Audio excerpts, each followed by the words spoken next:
ಆಚಿ ಮಸಾಲ. ಎಂತ ಅಡಿಗೆಯ ರುಚಿಯಾಗೋ ರಹಸ್ಯವು 20 ರೂಪಾಯಿ. ಮಧ್ಯ ಕರ್ನಾಟಕ ಭಾಗದ್ದು ಎಲ್ಲ ಜಿಲ್ಲೆಗಳ ಸಭೆಯನ್ನು ಮಾಡಿದ್ದಾರೆ. ಈಗ 100 ಭಾಗದ್ದು ಇಲ್ಲೂ ಸಹ ಭೀಕರ ಬರಗಾಲ ಉಂಟು. ಚನ್ನಗಿರಿಯಲ್ಲೂ ಸಹ ಸಾಕಷ್ಟು ಮೆಕ್ಕೆಜೋಳ ಬೆಳೆ ಅದೇ ಅದಕ್ಕೋಸ್ಕರ ಇವತ್ತು ಮೀಟಿಂಗ್ ಕರೆದಿದ್ದು. ಪರಿಹಾರ ಏನು ಕೊಡಬೇಕು, ಆಗಸ್ಟ್ 14-15ವರೆಗೂ ಇದೇನೋ ಬರ ಪರಿಹಾರದೊಂದು ಮಳೆಗಳ ಒಂದು ವಾತಾವರಣ ನೋಡಿ ಆಮೇಲೆ ಬರಗಾಲನ ಘೋಷಣೆ ಮಾಡೋದ್ರ ಬಗ್ಗೆ ತೀರ್ಮಾನ ತಗೊಳ್ತೀವಿ ಅಂತ ಹೇಳಿದ್ದಾರೆ. ಇಲ್ಲಿವರೆಗಂತೂ ಮಳೆಯ ತೊಂದರೆ ಆಗಿದೆ, ಬಟ್ ಕುಡಿಯೋ ನೀರಿಂದ ಇಲ್ಲಿವರೆಗೆ ತೀರ ಮಟ್ಟದೇನು ತೊಂದರೆ ಆಗಿಲ್ಲ, ಸಮ್ ಪರ್ಸೆಂಟೇಜ್ ಆಗಿದೆ. ಪೂರ್ವಕವಾಗಿ ಇವತ್ತು ಸಭೆ ಮಾಡಿ ಪ್ರತಿ ಕ್ಷೇತ್ರಕ್ಕೂ 1 ಕೋಟಿ ರೂಪಾಯಿ ಈಗ ಬೋರ್ವೆಲ್ಗೆ ಕುಡಿಯೋ ನೀರಿನ ವ್ಯವಸ್ಥೆಗೆ ಮಾನ್ಯ ಮುಖ್ಯಮಂತ್ರಿಗಳು ಮಾಡಿದ್ದಾರೆ. ಬರ ತೀರ ಅತಿವಾಯಿತು ಅಂತ ಸೂಕ್ತ ಕ್ರಮ ಕೈಗೊಳ್ತೀವಿ. ದೆಹಲಿ ಪ್ರತಿಭಟನೆಯಲ್ಲಿ ಹಿನ್ನೆಲೆಯಲ್ಲಿ ಸಂಪುಟದ ವಿಸ್ತರಣೆ ಬಗ್ಗೆ ಚರ್ಚೆ ಆಗಲಿಲ್ಲ. ಈ ಬಾರಿ ಆಗುತ್ತೆ ಅಂತಂದರೆ ನಿಮಗೂ ಚಾನ್ಸ್ ಸಿಗುತ್ತೆ ಅಂತ ಅಭಿಮಾನಿಗಳು ಸಹ ಸಾಕಷ್ಟು ನಿರೀಕ್ಷೆ ಇಟ್ಕೊಂಡಿದ್ದಾರೆ. ನೋಡಿ, ನಾನು ಮುಂಚಿಂದ ಹೇಳ್ಕೊಂತ ಬಂದಿದ್ದೀನಿ, ಮಧ್ಯ ಕರ್ನಾಟಕ ಭಾಗದಲ್ಲಿ ಅದರಲ್ಲೂ ಸ್ಪೆಷಲ್ ಆಗಿ ಇನ್ನು ರೈತ ಹೋರಾಟ ಹಿನ್ನೆಲೆ ಬಂದವು.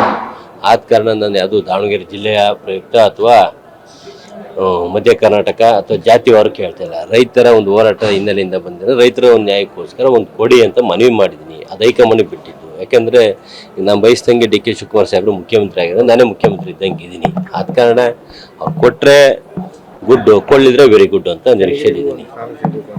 ಹೌದು, ಚನ್ನಗಿರಿ ಸುಮಾರು ಮಾಜಿ ಮುಖ್ಯಮಂತ್ರಿಗಳು ಜೆ.ಎಚ್. ಪಟೇಲ್ರು ಹೋದಾಗಿನಿಂದ ಇಲ್ಲಿವರೆಗೂ ಯಾವುದೇ ರೀತಿಯ ಒಂದು ಅವಕಾಶ ಸಿಕ್ಕಿಲ್ಲ, ಅವಕಾಶ ವಂಚಿತ ಆಗಿದೆ.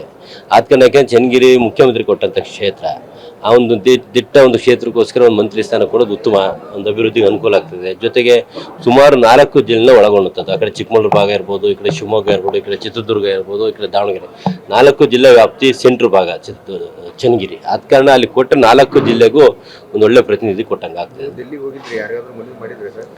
ನಾವು ಗಣಪತಿ ಇದ್ದಂಗೆ, ಶಿವನ್ನ ಹೆಂಗೆ ಗಣಪತಿ ಸುತ್ತಾರನೋ ಹಂಗೆ ನಾವು ಡಿ ಕೆ ಶಿವಕುಮಾರ್ ಸಾಹೇಬ್ರೆ ಸುತ್ತಾರ.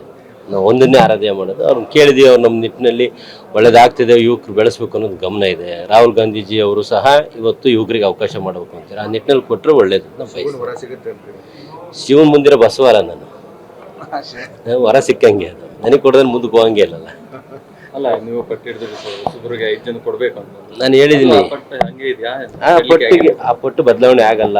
ಯುವಕರಲ್ಲಿ ಯಾರಿಗಾರು ಕೊಡಲಿ, ಹೊಸದಾಗಿ ಆಯ್ಕೆ ನನಗೆ ಕೊಡ್ರಿ ಅಂತ ನಾನು ಬಯಸಲ್ಲ. ಕೇಳಿದ್ದೀನಿ, ಧರ್ಮ ನಮ್ಮ ಚನ್ನಗಿರಿ ಜಿಲ್ಲೆ ಒಂದು ಅವಕಾಶ, ಚನ್ನಗಿರಿ ತಾಲೂಕಿಗೆ ಅವಕಾಶ ಬೇಕು ಕೇಳಿದ್ದೀನಿ. ಕೊಟ್ಟರೆ ಗುಡ್ಡು, ಕೊಡಲಿದ್ರೆ ವೆರಿ ಗುಡ್ ಅಂತ ಹೇಳಿದ್ದೀನಿ. ಆದರೆ ನಾವೇನು ನೂತನವಾಗಿ ಆಯ್ಕೆ ಆಗಿದ್ದೀವಿ, ನಮ್ಮ ರಾಜ್ಯಾದ್ಯಂತ ಪರಿಶೀಲನೆ ಮಾಡಿ 5 ಜನಕ್ಕೆ ಕೊಟ್ಟರೆ ಒಂದು ಸರ್ಕಾರಕ್ಕೆ ಬಲ ಆಗ್ತದೆ. ಹಿಂಗೆ ಹಳೆ ಬೇರು ಹೊಸ ಚಿಗುರು ನಿಟ್ಟಿನಲ್ಲಿ ಕೆಲಸ ಮಾಡೋಕ್ಕೆ ಅನುಕೂಲ ಆಗುತ್ತೆ ಅನ್ನೋದು ನಮ್ಮದೊಂದು ಆಸೆ.